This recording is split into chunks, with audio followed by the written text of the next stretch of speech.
aqui, Sampaio, a princípio, pelo delineamento do projeto, você não entraria, você não teria uma entrevista, porque você é o prefeito eleito e a nossa intenção é contar a história dos prefeitos da cidade. O documentário visa em mostrar o legado dos prefeitos da cidade. Como você acabou de ser eleito, você não entraria. Mas, durante o processo de desenvolvimento do projeto, nós tivemos acesso a uma informação que mudou esse planejamento e aí você entrou como uma conexão entre o primeiro prefeito interino, que na verdade era o intendente, e agora prefeito eleito. Fazendo a conexão entre os 100 anos da cidade, nós não poderíamos deixar você de fora desse documentário. Então, daí a importância de estar com você e de colher sua fala a respeito da cidade.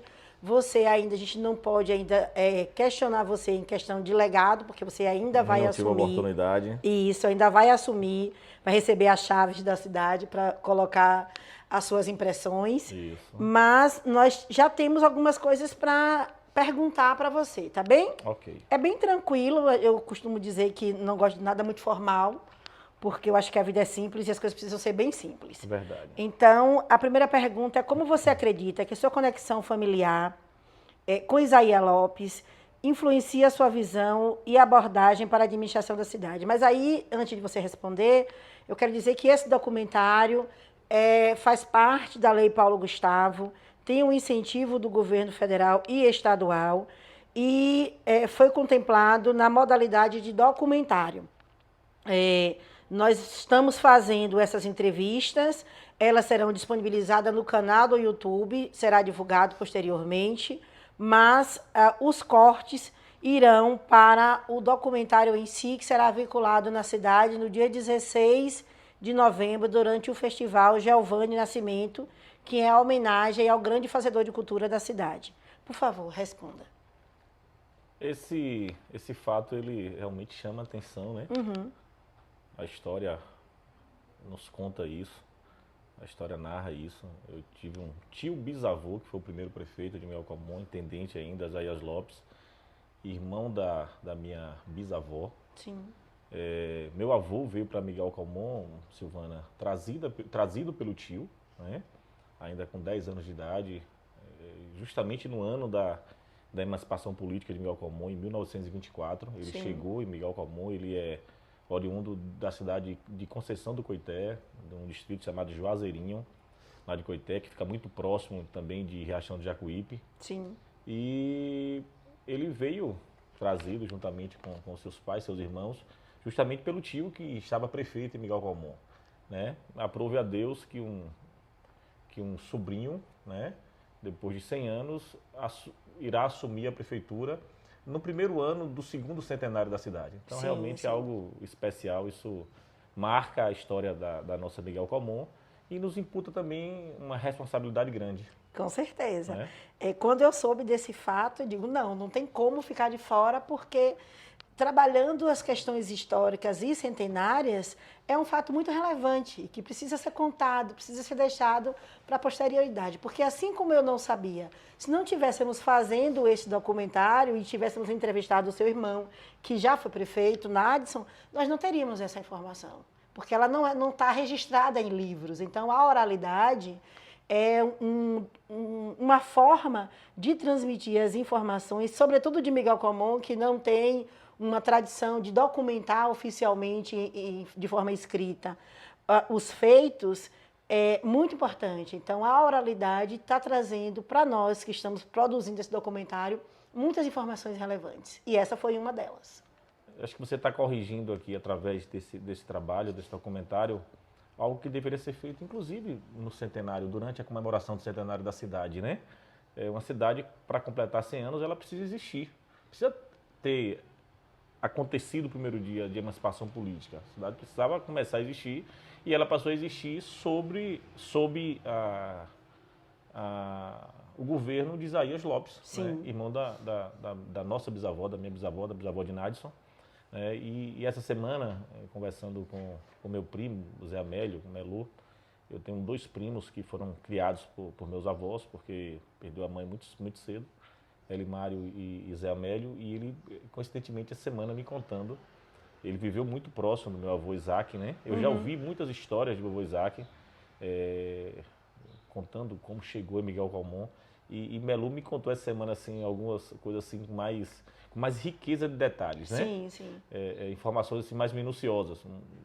Ele narrando, contando de quando eles chegaram aqui em Miguel Calmon, vindo, como eles costumavam dizer, no lombo dos burros, né? Era o transporte da época, nós estamos falando de 100 anos atrás. E Melu conta que meu avô, nosso avô, chegando trazido pelos seus pais, pelos irmãos, alguns mais novos, outros mais velhos, e eles pararam. A última parada foi no Rio Jacuípe, nas imediações da Palmeirinha, divisa entre Miguel Calmon e Piritiba. Sim. E eles tomaram banho nesse rio. E aí o pai disse, né, meu bisavô Ângelo disse, aqui é a última parada, vamos tomar banho porque nós estamos perto da cidade onde nós vamos morar.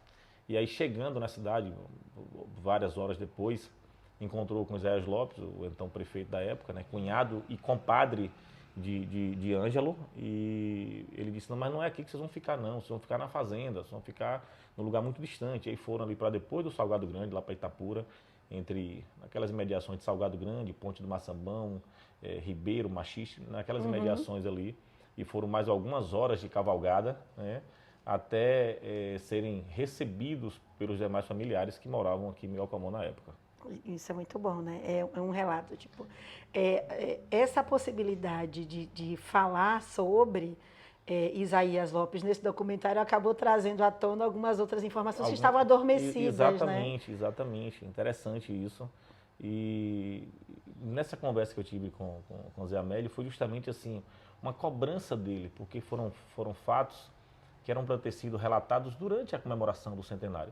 Mas nós estamos vivendo o centenário ainda. Estamos, o seu trabalho comemoração. O seu trabalho é alusivo ao Sim, centenário. sim, então sim. ele tá Aí trazendo esse histórico familiar, o que é que você consegue, diante das histórias que te contam, diante do que você ficou sabendo nessa última semana que eclodiu mais informações a respeito do seu parente, do Isaías Lopes, o que é que você consegue trazer do que ele, da forma que ele trabalhava para a sua gestão? Você já conseguiu fazer um paralelo a respeito disso? Eu sei que eu estou te apertando, mas não, assim, mas você ouviu o que foi dito dele, a forma que ele tinha de trabalhar.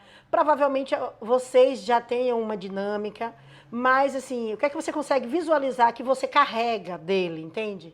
Interessante a pergunta, porque assim, o que marca de fato esse fato do meu avô ter vindo para Miguel Calmon, da minha bisavó ter vindo para Miguel Calmon, e o que era marcante nas narrativas do meu avô era sempre o cuidado com o povo que ele tinha, não apenas com os familiares, mas o cuidado com o povo de uma forma geral, né? E ser aclamado, ser colocado na posição de intendente, de primeiro prefeito, naturalmente ele deveria ter muitos pré-requisitos, né? Deveria ter muita qualificação para se destacar dentro de uma sociedade e ser colocado na posição de primeiro prefeito, de intendente de uma cidade que estava na iminência de se tornar cidade, emancipando naquele período. Então, certamente ele tem muitos atributos, são atributos que a família carrega, porque dessa família também surgiram outros políticos em outras cidades, né? Aqui na cidade vizinha de Várzea do Poço, Isaías Lopes tem 2 netos que foram prefeitos também. Sério? 2 netos que foram prefeitos. Você né? consegue me dizer os nomes depois para poder a gente colocar de forma escrita? Depois a gente busca isso. Que é informação nova. Um é Terêncio Lopes. Sério? Terêncio Lopes, que é primo do meu avô, que foi prefeito lá em já ouvi falar muito de Terêncio. Em Várzea do Poço. E o irmão dele, acho que inclusive era militar, se era coronel, era militar, que foi o primeiro prefeito de Várzea do Poço. Né? Temos trabalho para o próximo... Que é irmão de Isaías Lopes, né? Já temos assunto para um próximo trabalho já. Então é fazer a biografia de Isaías Lopes.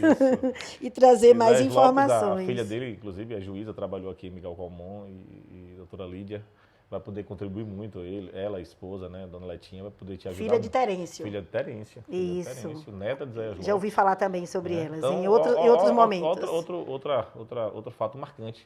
Ele foi o primeiro prefeito de Miguel Calmon. Sim. E o neto foi o primeiro prefeito em Vaza do Poço. Sim, porque Vaza do Poço era um distrito de Miguel Calmon. De Miguel Calmon. Sim, sim. Muita coisa importante, tá vendo? Muitas informações relevantes que estão perdidas aí. Muita coisa interessante, né? Por isso que eu digo que a oralidade precisa ser resgatada, porque o contar histórias, você vai buscar na memória fatos que não foram documentados de forma escrita. Então, assim, essa ideia vai levar lá para frente. E esses registros, eles são importantes, sim, né? São importantes. Sim. Por isso que nós optamos fica para a posteridade. Por deixar as entrevistas completas disponível. Para documentário não cabe tudo, mas nós optamos por deixar as entrevistas completas para que seja objeto de consulta. Isso. Né? Então, partindo para a próxima pergunta, quais são suas principais prioridades para Miguel Calmon nos próximos anos e como você planeja abordá-las? Aí eu já entro no que você tem pela frente. Vamos lá. Nós falamos muito, né, de uma Miguel Calmon que precisa cuidar das pessoas, cuidar dos seus munícipes, né?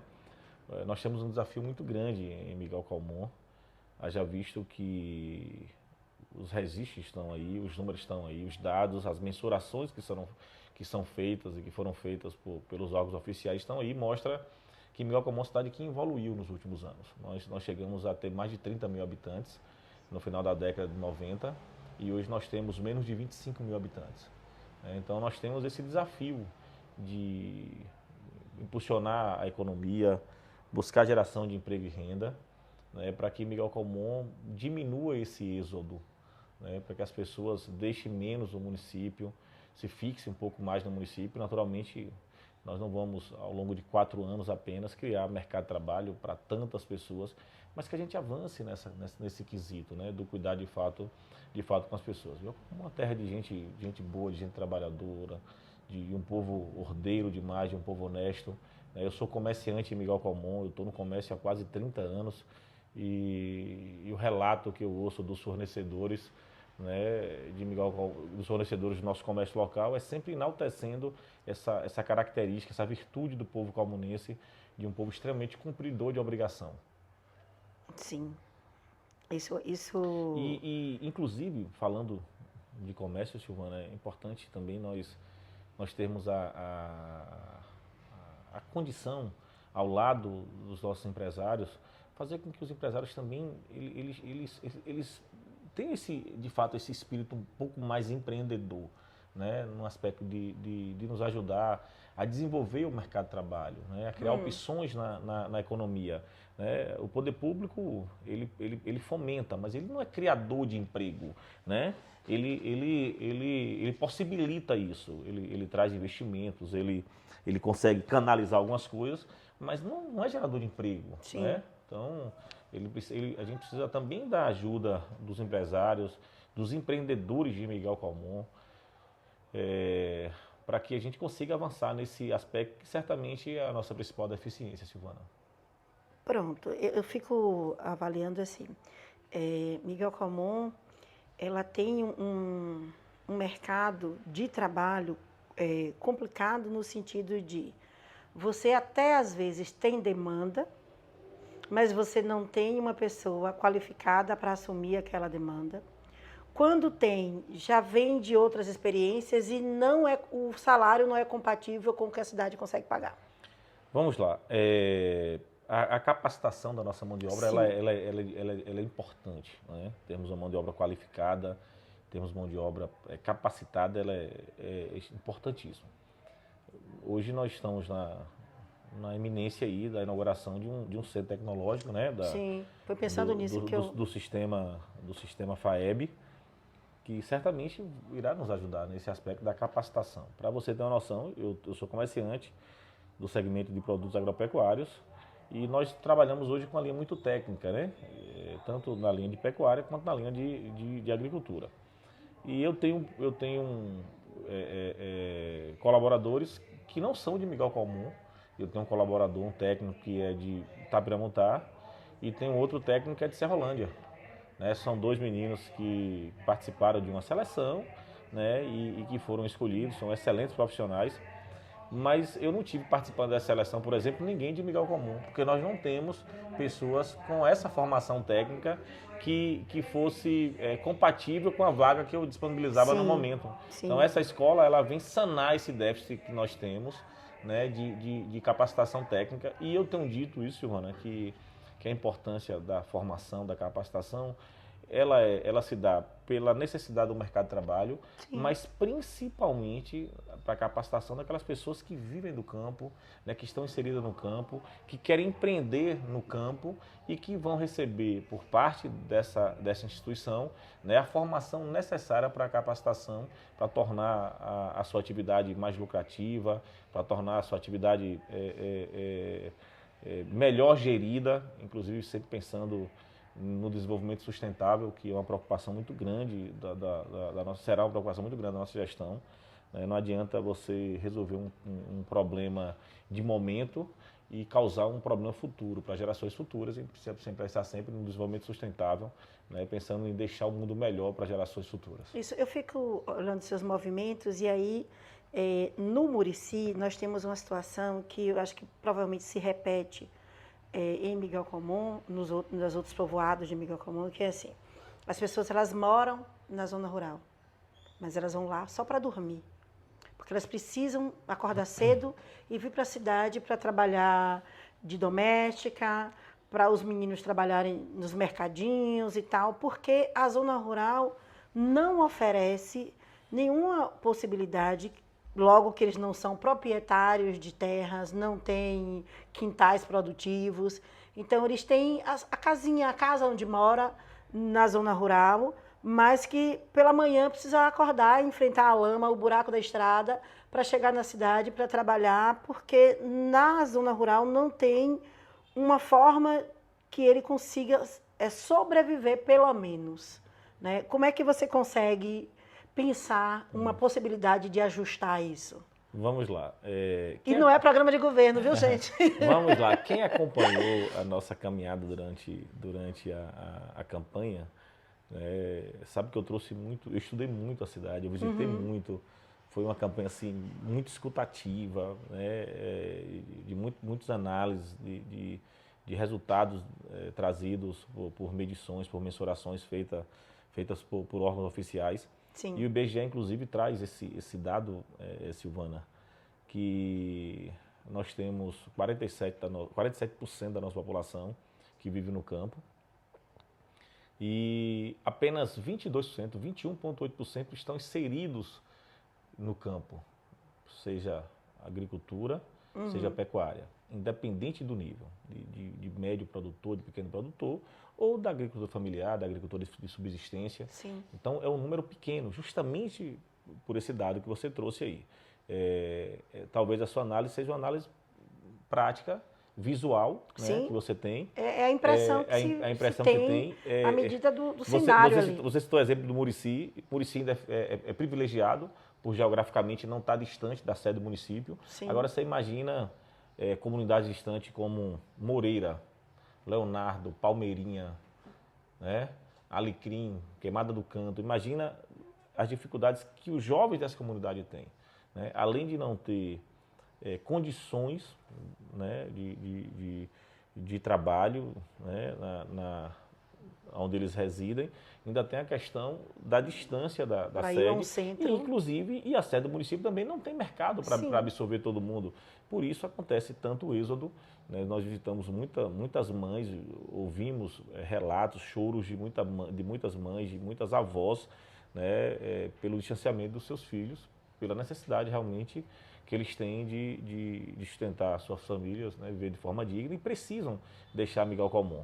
E Miguel Comum é uma cidade realmente acolhedora, uma cidade muito boa para se viver, e só deixa Miguel Comum realmente quem precisa.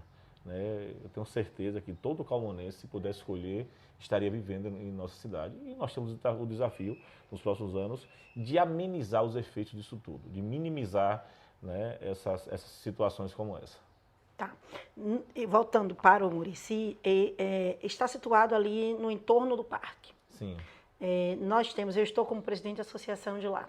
Então, nós temos um projeto que está em andamento, que seria para facilitar a permanência desse jovem, desses moradores na localidade, sem precisar se deslocar para a cidade para trabalhar. Nós temos um projeto de ecoturismo, que é a questão de você trazer as pessoas para se hospedarem, para ficarem por ali, para contratar as pessoas do local, para ter acesso ao parque. Já até cheguei a falar com o gestor em exercício, com o prefeito em exercício, a respeito desse projeto. Estou trazendo ele para você. Durante a campanha a gente não teve esse momento, mas é um projeto que está no embrião e eu acredito que Miguel Comum tenha outras localidades que possam ser aplicado esse tipo de projeto, porque tem a possibilidade de deixar essa pessoa no lugar trabalhando com o que a comunidade oferece, com o que o lugar oferece. Se não tem a terra para plantar, que você use os meios naturais que o lugar onde ele mora possibilita, entende? Entendo. Então, seria mais ou menos uma alternativa viável, né? Para que você consiga resolver ou pelo menos amenizar essa situação para essa população que é necessitada de olhares e de um suporte mais direto. Nós temos uma riqueza natural, né, muito grande, né? Uma beleza exuberante, né, no nosso Parque Sete Passagens, né, ali em Olhos d'Água, né, região da Serra também nós temos. Vários acessos, na Grota, né, nessa região como um todo, região de Covas, se aproximando de Itaitu. E nós avançamos pouco, Silvana, nesse aspecto, né? E isso vai muito também da cultura, né? Recentemente nós estivemos no evento da igreja, importante frisar isso aqui. É um documentário que fala do centenário. Sim. Eu congrego na Igreja Presbiteriana do Brasil, aqui em Miguel Comum. Que é centenário, e a Igreja Presbiteriana completará em 11 de março 114 anos. Sim. Né, em terras calmonenses. Importante Foi fundada muito antes da emancipação. Ainda era distrito Jacobina. Sim. E antes da sede, inclusive, aconteceu, o presbiterianismo foi implantado em Brejo Grande. A igreja de Brejo Grande é mais velha. É mais velha. A ordenação como igreja, ela se deu há pouco tempo, porque até então era uma congregação da igreja sede aqui em Miguel Comum. Sim. Mas o presbiterianismo chegou primeiro em Brejo Grande, depois na sede do município e logo depois na Faísca. Nós temos uma congregação na Faísca que tem quase 100 anos. Tem um parente seu também envolvido nessa história? Tem família envolvida, tem uma família envolvida nessa história aí. E nós tivemos recentemente no evento da igreja na região da Chapada mesmo, né? Nós estamos no Piemonte, lá no miolo da Chapada, lá entre Mucugê e Andaraí. E lá a cultura, né, do nativo já é de recepcionar o turista, tudo é voltado para o turismo. A gente precisa também desenvolver isso em Miguel Comum. Sim, né? É uma inquietação. Nós precisamos desenvolver isso em Miguel Comum. E quando a gente vai, claro, um local que o turismo é explorado, conhecido nacionalmente. Por alguns anos trabalhando, ou até mundialmente, né? Aquela região da Chapada é conhecida. Isso, mas né? isso não aconteceu mas não assim. aconteceu exatamente. Né? Foi trabalhando, foi um planejamento. Então não é algo que vai acontecer de forma rápida, abrupta, mas nós precisamos começar, né? Dar o primeiro passo, é necessário. Né? Avançar, né? nesse aspecto também. Então, vamos seguir, senão a gente fica aqui conversando até amanhã, porque assunto tem, viu? Então, como você pretende envolver a comunidade nas decisões e projetos da sua administração, garantindo que as vozes do cidadão sejam ouvidas? Vamos lá, Silvana. Desafio grande, né? Mas a gestão ela tem que ser partilhada, né? As ideias elas devem ser construídas, né? Elas precisam ser construídas. Desde o dia da eleição, além de, durante a campanha, como eu falei, de ter tido assim, essa campanha muito de ouvir as pessoas, os anseios, as necessidades, os sonhos, as sugestões para um próximo governo, e isso não parou pós-eleição. Eu tenho andado, tenho visitado, essa semana eu já estive na reunião da Associação do Brejo Grande Baixo, na segunda-feira, estive terça-feira em Olhos d'Água, estive quarta em Brejo Grande de Cima, Coloca a Muricy na conta. Estive ontem, Coloca na agenda. onde me convidam eu vou, viu gente? Estive ontem lá no Moreira, estarei amanhã em Queimada do Canto, domingo pela manhã em Macaúbas, segunda em Campestre e assim seguiremos aí até sempre agora, né? Porque vai ser sempre essa participação efetiva. E lá nós estávamos realmente ouvindo as sugestões, construindo ideias, Silvana, para o futuro da nossa cidade, porque na multidão de conselho, de fato, a sabedoria. Nós temos um povo extremamente criativo, né? Necessitado. Eu tenho uma visão, vou aproveitar e falar isso aqui para deixar registrado. A nossa intenção, Silvana, é governar a cidade com o que nós temos, né? Naturalmente buscando o que nós temos de melhor, obviamente. Né? Nós pretendemos levar as políticas públicas para os distritos através dos moradores daquelas comunidades. Nós faremos a educação de Itapiranga com os profissionais de educação de Itapiranga. Faremos a educação de Itapura também com os profissionais de Itapura, Brejo Grande da mesma forma, entendendo que essas pessoas conhecem a realidade, o contexto social melhor. Então elas poderão contribuir bem mais do que alguém. Nós estamos muito próximos, é a mesma cidade, existem costumes diferentes, existem características diferentes, existem hábitos diferentes, existe um conhecimento aprofundado daquelas pessoas que residem lá. Naturalmente, onde nós não tivermos os profissionais que se encaixem no perfil que nós esperamos, né, a gente vai ter que levar da sede do município, trazer de outra região, mas a ideia principal é governar com quem vive a realidade do local, porque nós entendemos que deveremos construir juntos o governo dos próximos anos. Pronto, isso é um olhar cuidadoso, né? E precisa ser ressaltado que nem sempre você vai ter o profissional ali na localidade, exatamente, mas pode inclusive formar gente, né, com certeza, esse profissional para que ele venha com daqui certeza, depois de 1 ano, 2, assumir aquela função que momentaneamente foi assumida por outro. Mas é uma possibilidade interessante, gostei. Agora vamos para a próxima pergunta. Quais são as suas expectativas para o desenvolvimento econômico e social da cidade? Você já respondeu mais ou menos, mas é só para a gente deixar registrado. E que estratégias você pretende implementar para alcançá-las? De forma indireta, você já respondeu, mas bora vamos lá. Deixar a bichinha aqui organizada para ir para o documentário. Nós falamos muito da capacitação, né? Sim. Falamos da capacitação. Nós temos a ideia da implantação de um centro tecnológico em Miguel Calmon.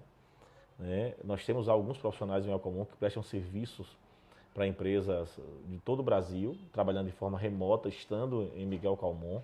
É um modelo de mão de obra que hoje é muito comum.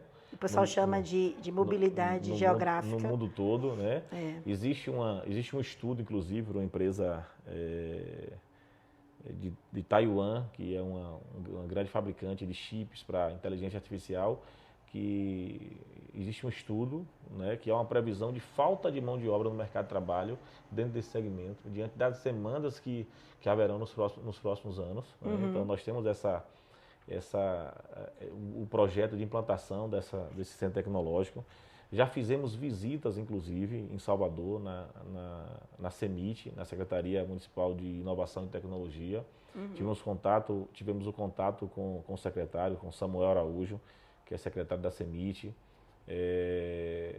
Ouvimos muita coisa interessante, muita coisa que pode se implantar em Miguel Calmon. Nós estamos falando de Salvador, de uma cidade que é 100 vezes maior que Miguel Calmon, mas são exemplos que nós podemos copiar e adequar exatamente à nossa realidade, ao nosso contexto, né, a proporcionalidade, né, que nós estamos em todos os aspectos, tanto na questão não apenas da população, mas sobretudo da capacidade de investimento financeiro. Mas nós podemos adequar e copiar esses bons exemplos.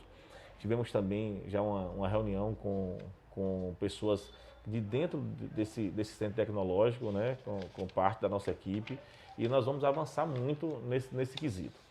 E eu não posso, Silvana, deixar aqui de pontuar aquilo que é mais importante, é real, que é esse viés da agricultura, da pecuária, principalmente da agricultura, que nós precisamos dar um incentivo na nossa cidade. Nós precisamos buscar criar meios para que as pessoas consigam produzir, né, consigam ampliar os seus negócios, né, na produção agrícola. Miguel Comum tem esse viés de uma cidade rural, e eu costumo dizer sempre, Silvana, que todo mundo em Miguel Comum tem um pezinho na roça. Sim. Né? Todos nós temos um pezinho na roça. E quem não tem, queria ter, viu? E quem não tem, gostaria de ter. A pandemia mudou um pouco, né, esse cenário, né, das cidades, mesmo as cidades interioranas. Ela foi um pouco mudada pela pandemia. Muita gente que foi morar em sítios, foi morar em povoados, que foram morar na zona rural, né? Tem até uns trabalhos assim, que é a nova zona rural. Tem algumas coisas já sendo fomentadas e alguns estudos sendo trazidos por conta da configuração da nova zona rural. Pronto. Então, E essa nova zona rural, Silvana, eu vou voltar aqui para a questão do desenvolvimento econômico e do aspecto social também que foi me perguntado aí. Mas essa nova zona rural que melhorou, né, a qualidade de vida, os investimentos chegaram no campo. Eu também sou do campo, eu fui presidente de associação comunitária rural, ao seu exemplo. Né, eu fui secretário de associação, sou associado até hoje, né, porque eu não tenho um pé na roça, eu tenho os 2 pés na roça, Silvana, viu? E esse trabalho que foi feito, né, de ajuntamento das famílias que viviam no campo, né? O ser humano é gregário e tem que ser gregário mesmo. Sim. Nós somos criados para conviver, para vivermos em sociedade. E esse ajuntamento que foi feito com a formação dos povoados, né, ele foi algo importante para que os recursos chegassem, para que os investimentos chegassem. Por exemplo, na Faísca, há 30 anos atrás, nós não tínhamos luz elétrica, nós não tínhamos água encanada. E isso foi possível justamente pela nova configuração que foi dada, pela nova zona rural que se criou, nesse modelo de povoado, né, e que ficou comum em todo o nosso município. Foram vários povoados que foram formados, que cresceram, né, a partir da necessidade. Cresceram muito, inclusive agora com a pandemia. Exatamente, né? Que acabou aumentando muito, cresceu muito com a pandemia, mas aí também começa a chegar os problemas sociais, Silvana. Sim. Né? Hoje o que eu mais ouço na zona rural, por exemplo, é uma reclamação das pessoas com relação à coleta de lixo, né, que acontece em muitos lugares apenas uma vez por mês. E eles reclamam muito desse período longo, né, entre uma coleta e outra, e é normal isso. E realmente. Aí o desafio é pior, e porque não é só a coleta. E aí vem problemas de saneamento básico. Manejo, né, do lixo. Então vem uma série de fatores. São desafios, né, são desafios desse início de segundo século. Dessa nova configuração, né, exatamente. Então isso tudo acaba interferindo na gestão pública, né, e deixando ela cada dia mais desafiadora. Isso. Com relação à questão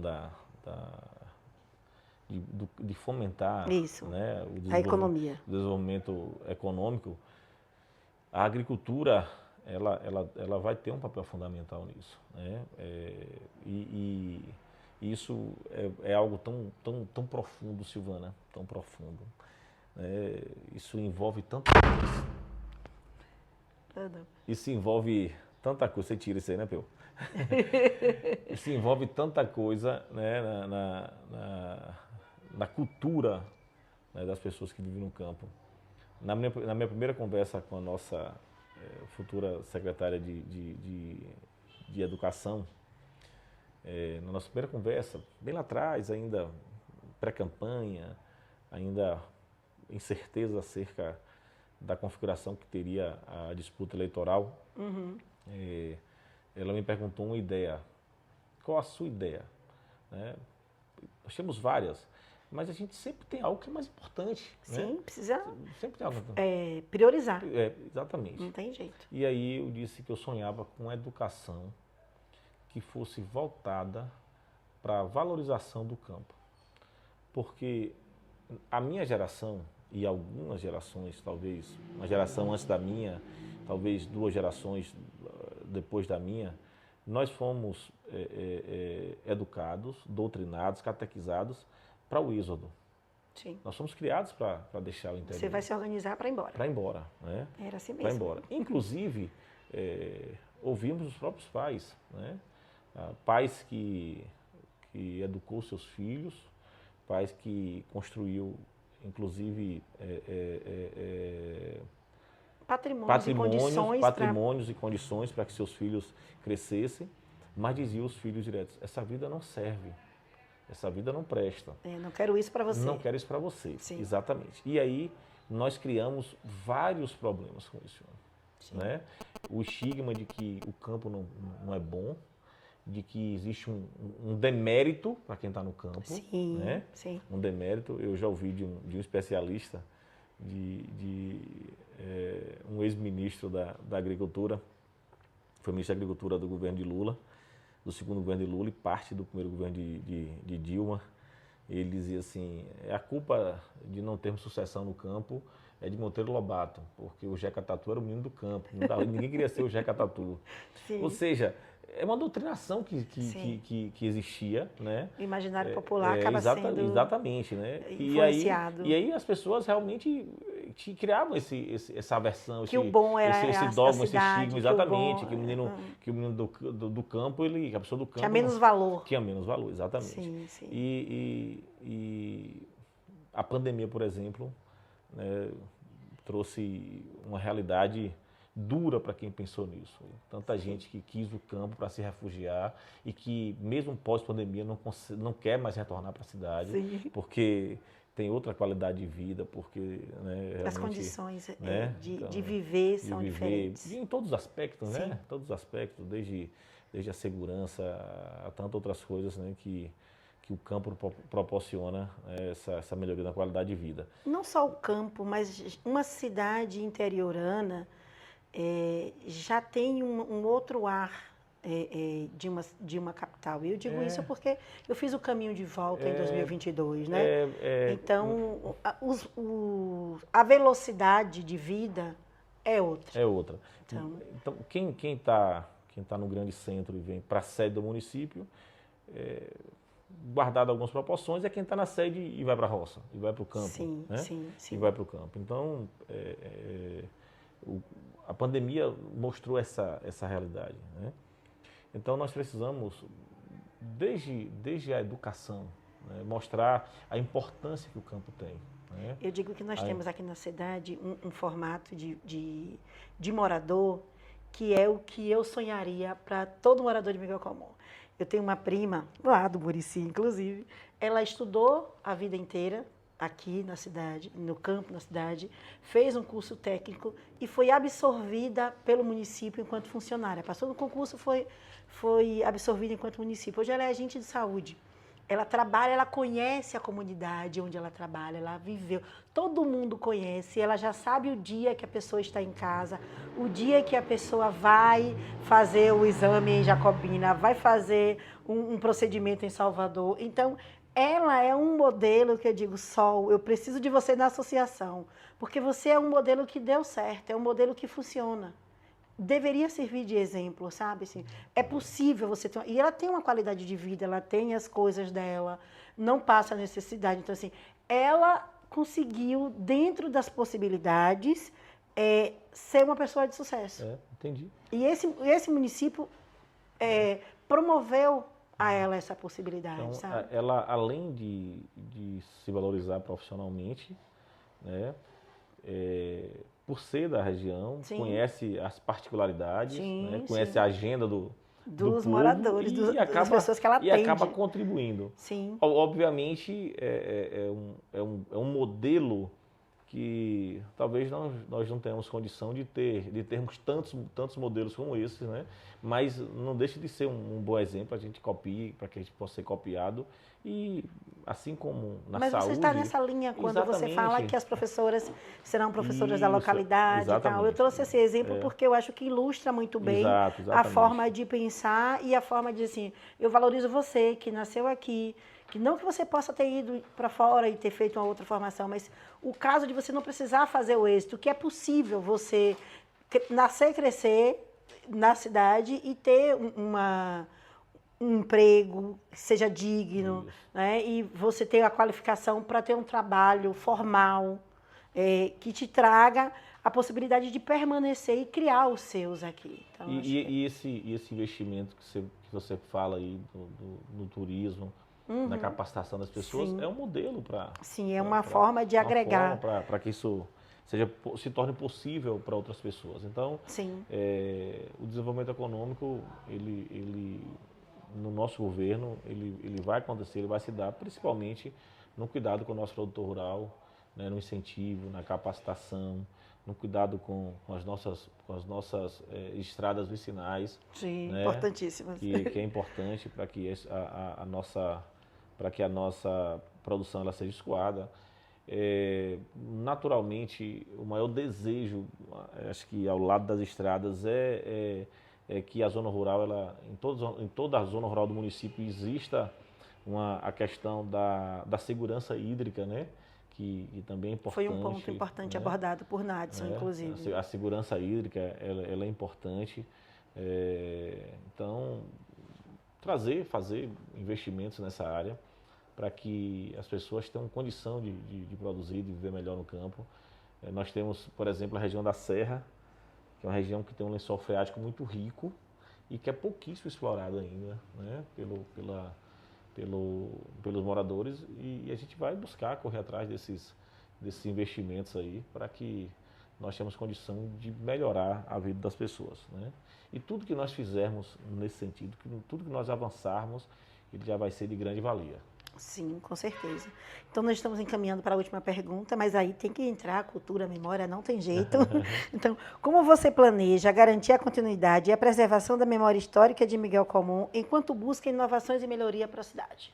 A gente já mistura o negócio todo, mas é sempre lembrando que não se tem futuro se não tiver passado. Vamos lá, eu vou fazer aqui um paralelo com quando a gente fala de desenvolvimento econômico, quando eu falei da questão do desenvolvimento sustentável. Sim, né? Sim. De você resolver um problema do presente sem comprometer as gerações futuras. Sim. Né? A cultura é viver o presente, projetar o futuro sem esquecer o passado. E buscar no passado as sem formas esquecer, que deram certo. Exatamente, sem esquecer o passado. Então, nós temos, inclusive, Silvana, recente você participou de alguns encontros que nós fizemos com o pessoal da cultura. Já tivemos outros encontros, né, em outros momentos que você não participou. Estamos programando uma nova reunião com representantes da cultura. Eu sinto que os atores culturais de Miguel Colmon estão sedentos, né, por um trabalho de valorização, por um trabalho de registro da nossa história. Nós acabamos de citar o exemplo aqui dessa deficiência, que esse trabalho seu aqui, desse documentário, vai amenizar, né, aquilo que nós deixamos de registrar no nosso centenário. Né? Então, situações como essa que a gente precisa ter como modelo, ter como exemplo, para que nós, de fato, façamos a cultura, né, preservando o que já tem de bom, né, dando notoriedade a tantos atores culturais que nós temos no nosso município. Eu estive no domingo pela manhã, na segunda-feira pela manhã, na última segunda-feira, eu estive dia 4, se não me engano. Foi. Eu estive lá em Itapura, né, lá em Itapura, uma região quilombola, trazer a história de Bárbara, né, os ensinamentos dela, a valorização, né, daquela região, né, ela é importante demais. Você visualiza no povo a autoestima, dizer, olha, exatamente. Ela conseguiu, eu também posso. Justamente. É muito prazeroso, né? E lá nós tivemos a apresentação também da fanfarra de lá, de pessoas que são envolvidos. Né? Que inclusive está com projeto. Ele vai apresentar aqui no Festival Giovanni Nascimento. Neto, né? Isso, muito bom. O irmão dele, que tem uns quadros maravilhosos. Esse aí eu não sei, não conheci. Irmão de Neto, ele expôs lá, tem quadros maravilhosos. O evento da cultura vai ser quando aqui, dia 16? 14, 15 e 16. Pronto, festival. Ele está vindo, inclusive, ele vai trazer amostras do trabalho que ele faz. Vai colocar porque o festival, ele tem, no dia 16 ele tem 2 momentos. O dia 16 tem um momento das artes, que será no Galpão das Artes. Ele foi convidado para esse momento aí. E às 17 horas volta para os documentários e os videoclipes. Então, durante o dia, tem a programação das artes, inclusive Murilo vai fazer uma oficina de desenho. Então, todo mundo que colocou, os proponentes que colocaram trabalhos que são referentes às artes manuais, artesanato e tal, será nesse dia. Diana organizou, ela entrou com o projeto e recebeu o recurso, então ela organizou uma feira. Nós direcionamos os outros projetos todos para a mesma localidade para aglomerar e para juntar os afins. Pronto, como eu estava com a Diana, o convite para Floresvaldo foi feito realmente para participar desse momento aí no Espaço Giovanni Nascimento, né? Aí Isso. Do festival também tem o mesmo nome. Tem o mesmo nome, né? Do galpão da feira. Uhum. Então, eu conheci outros artistas, né? Em Brejo Grande, né? Tanto da música quanto de artes plásticas, né? Tem muita gente talentosa, na Serra tem músico. Então, assim, é valorizar também essas pessoas, Sim. Trazer ele para esse cenário, né? Visível da nossa cultura, é dar notoriedade a essas pessoas que estão nesse anonimato, né? É um dos desejos que nós temos, é algo que nós iremos fazer. Nós temos na região de Curral Velho artesãs que tem trabalhos maravilhosos, mas que às vezes são desconhecidos por quem está na sede do município. Então, identificar essas pessoas que estão, né, fora do nosso centro aqui, da nossa sede. Miguel Comum tem uma série de iniciativas que elas não se conversam. Então, assim, é importante que essas iniciativas, elas, mesmo que por questões políticas, ideológicas e tal, fazem a mesma atividade e não se conversam. É importante que haja uma forma de integrar esse público, esse fazedor de cultura do segmento A, do segmento B, para que você consiga preservar, porque à medida que ele está sozinho, ele vai ser esquecido, porque a memória, ela é assim. Então, por exemplo, nós temos uma artista que ela trabalha de forma independente e não agrega, não junta com os demais para trazer a sua obra, seja porque não foi bem aceita, seja porque não foi bem acolhida quando resolveu apresentar. Mas, independente do motivo, é necessário que tenha essa unidade, que junte esse povo, que coloque todo mundo no mesmo balaio, sabe? Para que todo mundo consiga dizer assim, eu faço isso, eu também faço, o meu segmento é esse. E o Conselho está muito nesse lugar, né? Está fazendo esse mapeamento para colocar luz sobre essas pessoas, que inclusive nem sabem, às vezes, que fazem arte, que fazem cultura, né? Então, acho que esse desafio é grande, esse pepino é bem um abacaxi que você tem em mãos para descascar, sabe? O que eu percebo é que existe pessoas envolvidas no segmento desejosos em ajudar, né? Uhum. Então, se houver de fato essa sintonia entre os atores culturais, né, e o poder público, eu tenho certeza que nós vamos avançar nesse E você vai ter um benefício muito bom agora para os próximos períodos, porque a PENAB, que está para ser lançado, o edital da PENAB está para ser lançado, estamos em vias de contratar a empresa que vai fazer a gestão para não deixar...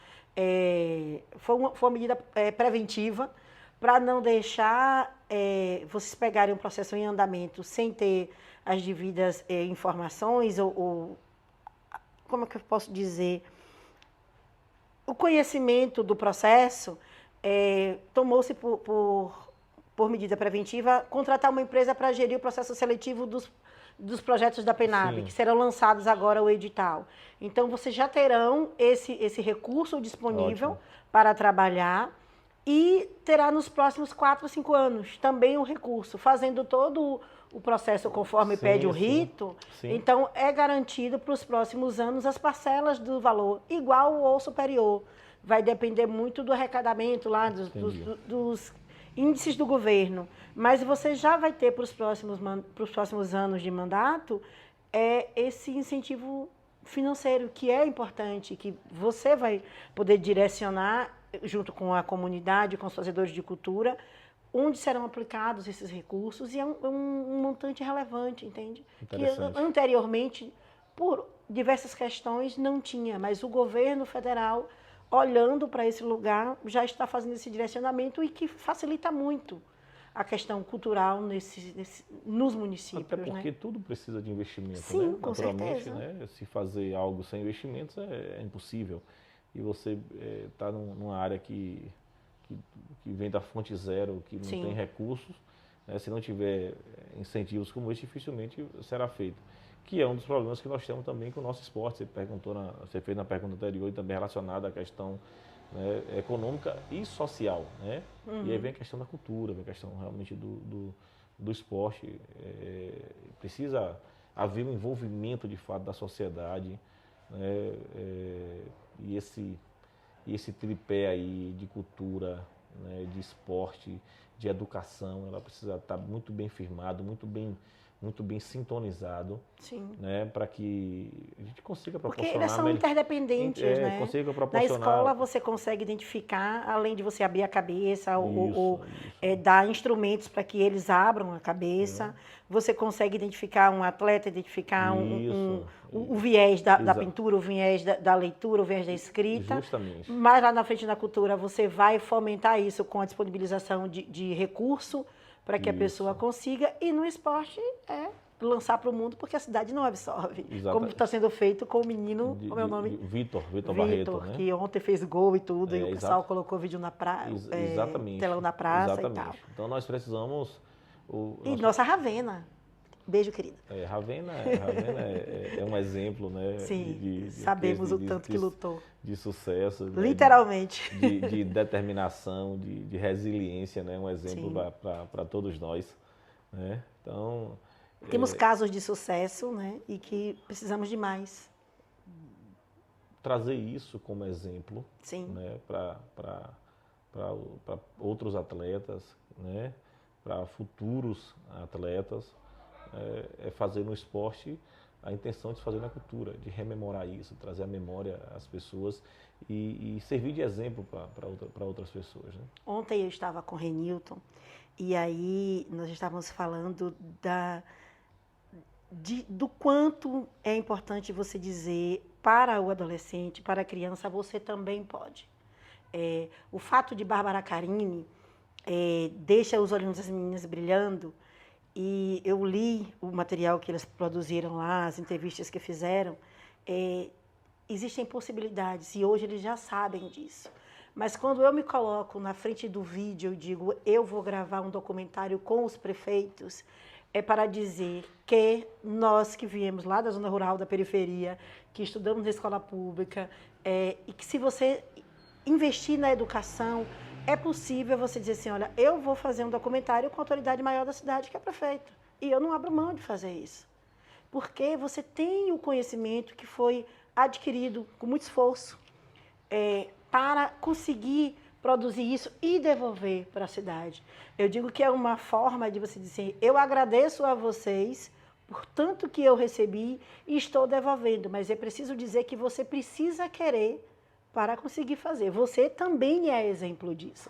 Ontem essa fala e essa conversa com o Renilton, trouxe muito o lugar, e o Renilton sempre traz isso, assim, é possível desde que você esteja disposto a fazer os sacrifícios necessários. Verdade. Né? Eu também sou exemplo. Esse exemplo. Eu também sou exemplo disso, né? Também sou exemplo disso. Você está prefeito, né? Ainda não fui diplomado, ainda não fui empossado, mas estou prefeito eleito de Miguel Calmon. Apesar da história, do início da nossa entrevista, quando você rememora a história da minha família, um tio bisavô que foi o primeiro prefeito de Miguel Calmon, mas a minha vida não foi fácil. Né? Nós tivemos uma infância difícil na roça, nascemos na roça, cresci na zona rural, conto essa história assim... com orgulho. Com orgulho, com muito orgulho. E às vezes quando a gente traz essa história não é para trazer uma ideia de vitimismo, nada Não, disso. é para dizer que o outro Né? também pode. Também pode, né? Sim. Nós somos exemplos para pessoas que vivem em comunidades. Ontem, lá no Moreira, eu disse, gente, eu nasci numa comunidade bem menor que o Moreira, né? E hoje estou prefeito, meu irmão foi prefeito, foi vereador, esteve vice-prefeito, enfim.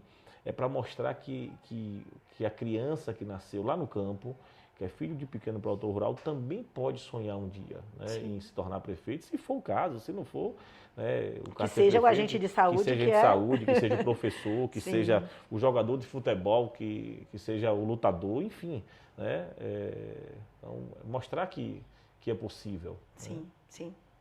Nós, até porque, Silvana, o fato de estar prefeito eleito, ele conta, ele é importante, ele dá visibilidade, ele dá notoriedade, mas antes de me tornar prefeito, eu já me considerava um vitorioso, né?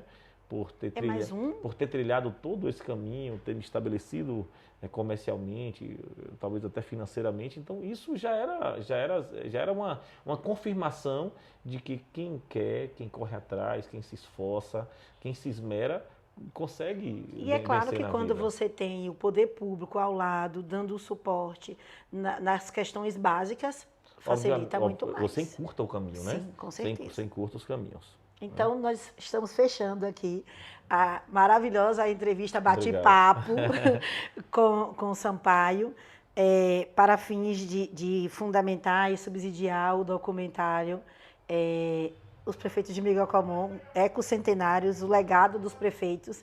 Ele não tem legado enquanto prefeito, mas tem legado enquanto cidadão comunense. Isso aí. Muito obrigada, Sampaio. Obrigado, eu, Um abraço. Um abraço.